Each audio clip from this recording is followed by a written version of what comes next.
Merci beaucoup, moi je suis David Solano. Je travaille couramment à la FAO en Côte d'Ivoire en tant qu'expert en mobilisation des ressources, gestion, conception et gestion des projets. Et on est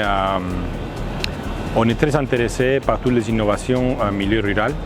de la part des producteurs et de la part des transformateurs locaux.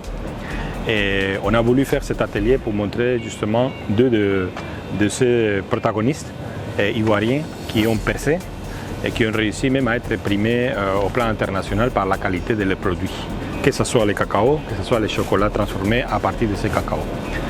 Donc nous à la FAO, on pense qu'on est très spécialisé dans le partage d'informations, des informations disons conséquentes, des informations vérifiées, des informations qui puissent permettre aux agriculteurs d'améliorer leur capacité, leur rendement, leur capacité de produire, leur capacité à produire d'une manière durable et leur capacité à mieux vivre tout en faisant leur activité. Donc on fait cette action justement pour ça parce qu'on perçoit que dans le secteur du cacao, il y a beaucoup d'agriculteurs qui obtiennent de leurs produits une valeur très faible. Et donc ces deux producteurs, un producteur de cacao et un autre producteur de chocolat, nous démontrent aujourd'hui qu'on peut en tirer beaucoup de bénéfices du même produit si on connaît, on a l'information, on a les marchés, on a les techniques pour mieux transformer ou mieux faire une première transformation déjà sur place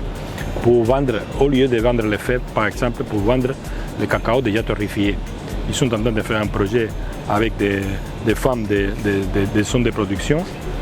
où les femmes sont en train de faire déjà une première transformation sur place. Et donc, au lieu de gagner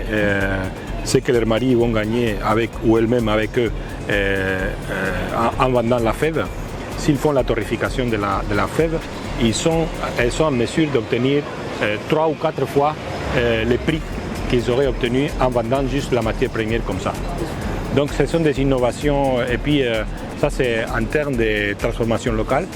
mais il y a aussi le produit en lui-même, le cacao, il a tellement de vertus, il a tellement de sous-produits et de produits qui peuvent être faits avec le cacao. Nous on connaît le chocolat, mais il y a beaucoup de choses. Il y a des liqueurs, il y a de la potasse qu'on peut faire, il y a des biochars, il y a des infusions qu'on peut faire, il y a du beurre. Il y a beaucoup de matières premières qu'on peut extraire du même produit et donc la majorité,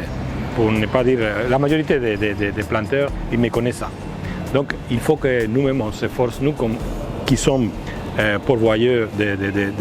d'informations et de vulgarisation des connaissances au niveau des agriculteurs, il faut qu'on redouble nos efforts pour faire arriver toutes ces informations aux agriculteurs et à leurs familles afin qu'ils puissent se lancer ou bien améliorer leur capacité à mieux produire. On vous encourage beaucoup à persévérer, à ne pas vous décourager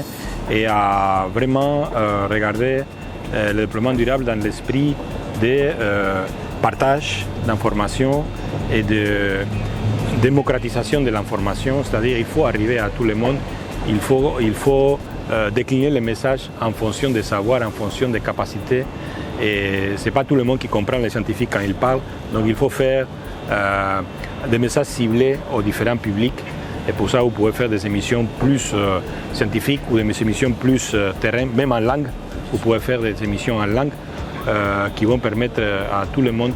de bien interpréter les messages et de s'accrocher aux différentes informations qui leur parviennent.